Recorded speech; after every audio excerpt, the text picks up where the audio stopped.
Hey everybody, this is Try Dying to Live with another tutorial video, and this video is on advanced controls. Now, YouTube subscriber Codeword, who spells his name with zeros and threes instead of O's and E's, but Codeword said, what is the magic, this witchcraft you do to stay under such control? And so I'm going to do a bit of a tutorial on how to best control your ship. I'm going to talk about a few of the parts, how to build a solid ship, and then we're just going to get into a little bit of translating and some action, and we'll do a little bumping into our rocket parts and things like that. The first thing I really want to talk about is some of the parts. First of all, these little critters right here, these struts, make good use of them. Use them anytime you have multiple parts that you need to hook together. So here I've got 3 stacks here, and I've used them all over the place. The second thing is I want you guys to take note of is that there's a huge difference in these liquid fuel engines. Here I've used the vectoring engines, and what they let me do is to have greater control over my ship. I wasn't able to launch as fast as if I was using the non-vectoring ones, because the non-vectoring ones are a little more powerful. These will burn a little longer, and so they basically make up for the same difference in the long run.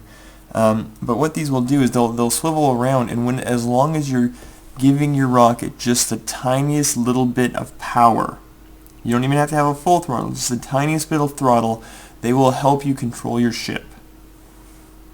The next thing that I use a lot is SAS engines. You'll always see me using SAS engines. You can see I've turned my SAS on. This little thing right here is glowing. You can turn it on and off by pressing T.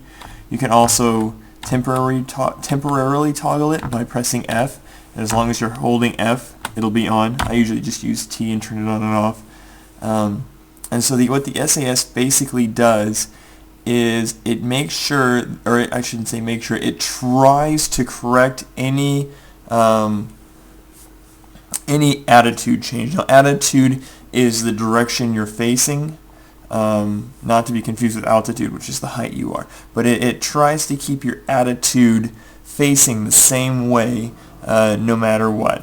Now, there's 2 different kinds of SASs. There's the original SAS and there's an advanced SAS. Now, they both have the same goal, which is trying to keep your ship the same way. Now, if you notice real quick here, my ship is rotating, and that's actually because I'm facing the same way, but I'm rotating around the planet.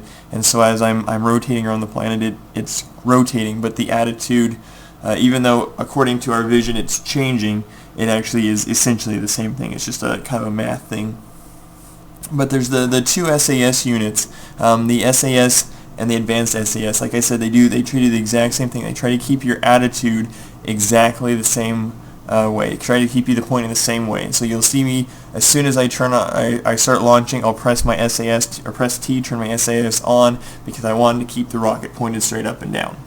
Now the difference between the 2 is that I've got the advanced SAS on here, and the original SAS, it applies a force wherever it's at to try to force your ship back to be corrected, and it does the force wherever the SAS units are, and you can stack them. So if you have 3 SAS units, you have 3 times the force pushing your ship in the correct direction. Now they weigh the same as much as an advanced SAS. So if you need more than one, usually you want to use an advanced SAS, and usually I use the advanced SAS as well, just because it has a lot more control. And the reason why is it basically takes over your keyboard. If you look down here, you can see my controls are spinning all over the place, and the reason why is because the SAS here, it's bouncing along here, is trying to keep my ship facing the same attitude.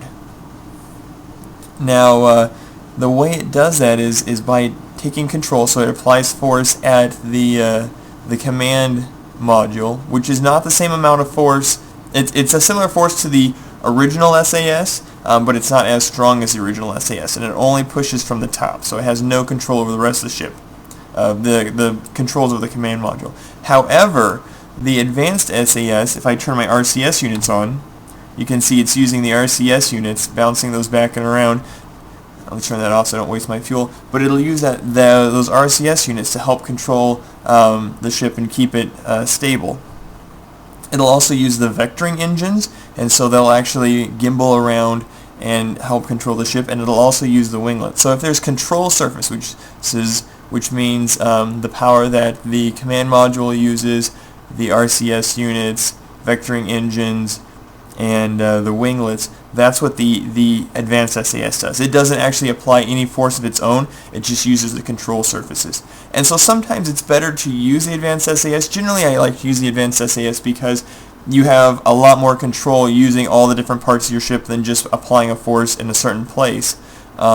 But sometimes it's good to use the regular SAS, and the reason why I might use the regular SAS is because maybe I'm using RCS units and I want my RCS units to be on, but I don't want this kind of thing where the SAS is pushing them all the time and bouncing them and wasting my fuel.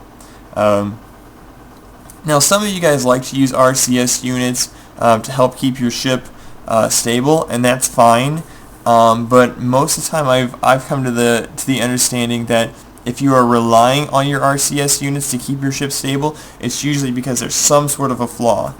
In my first moon landing rocket, I have a kind of a updated version of it. It has the first one has some problems rolling and getting a little wonky, and so sometimes you might just say, you know what, I don't want it to be roll and be wonky, and so I'm going to use RCS units just to help it keep stable, and that's a good use for them. But a bad use is like, okay, my ship is bouncing over and it just falls out of the sky. It does flips and it falls out of the sky, and I can't control it. Usually at that point it means that you need, some winglets. Usually you need more struts somewhere. Usually you need maybe some vectoring engines somewhere. But it helps. The RC units help make a mostly stable ship very stable, but it's not going to take a very unstable ship and make it very stable. You can upgrade slightly, but if you're just going to fall out of the sky anyway, the RCS units aren't really going to help you.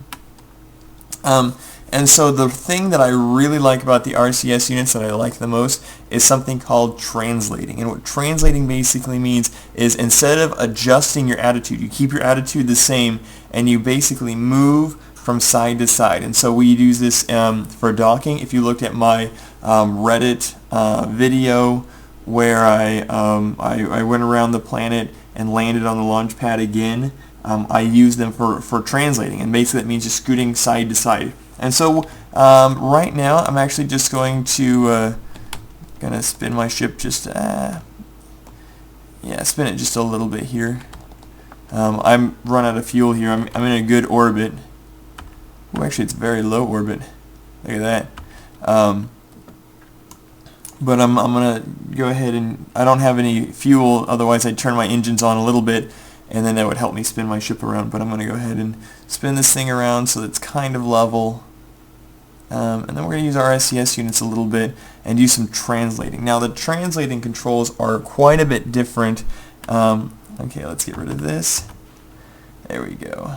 Woo, look at my ship fly around. Now our translating controls are quite a bit different than our attitude controls. Our attitude controls are W, S, A, D, Q, and E. And like I said, what attitude means is you're basically just trying to point your ship in a direction, okay?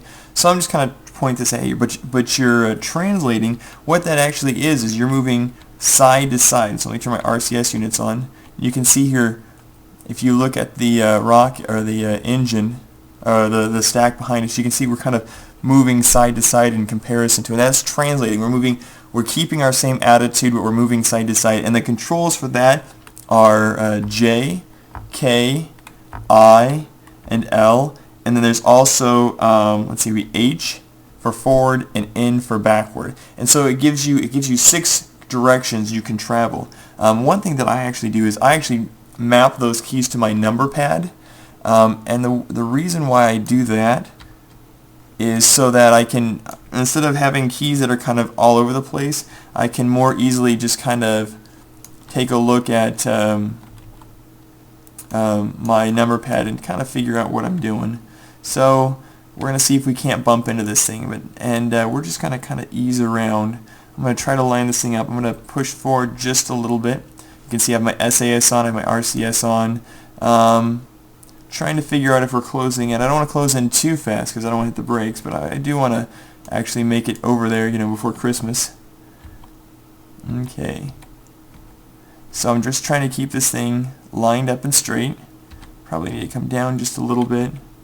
One thing to notice is that you are in a vacuum, and if you apply, 10 meters a second of delta V, your speed up by 10 meters per second, in order to stop yourself, to correct yourself, you'll have to slow down by 10 meters per second. So you actually have to do a burn opposite. So if I'm trying to move up, then I'll have to also move down later on after I've gotten to where I want. But let's see here. We are, I'm going to fix the attitude a little bit. Try to get this pointed at it pretty good. Alright. Still have my advanced SAS on, so it's going to fire my RCS units from time to time, which isn't a big deal. Let's see if we can get up to this thing.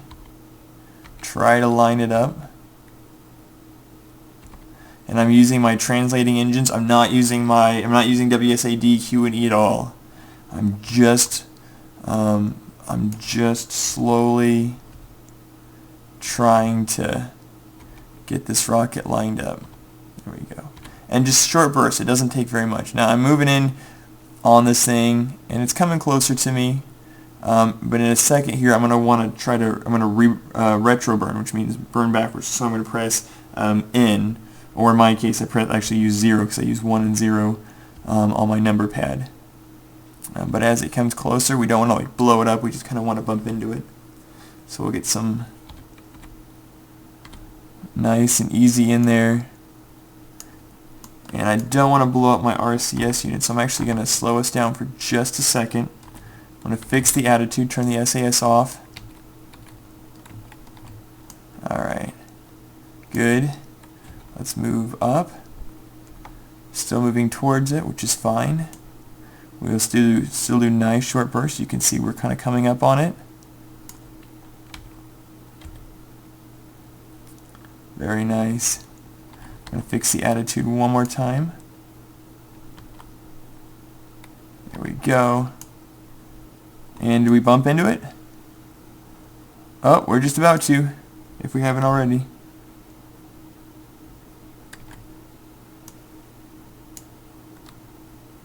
There we go. We're probably going to take an RCS unit off with this, so let's actually back up. But anyways, these are the kind of things you guys can do. One thing that I like to do is I put an RCS unit up right here so I can see which way is up because I get lost. You can look at the windows, but you can see for the most part I actually can't see my windows. So, that's not very helpful if you can't see your windows. So I put an extra RCS unit on there just to help me out to get control of the ship. And this is one of the most fun things I really think in this game is just to work on bumping into space debris. And I think it's going to be really fun in the new version when they add the extra stuff, and you can actually leave stuff in space and then bump into stuff later, which will be pretty awesome. But anyways, yeah, I hope this was helpful for you guys, and I'll see you guys next time. Alright, let's take this thing out.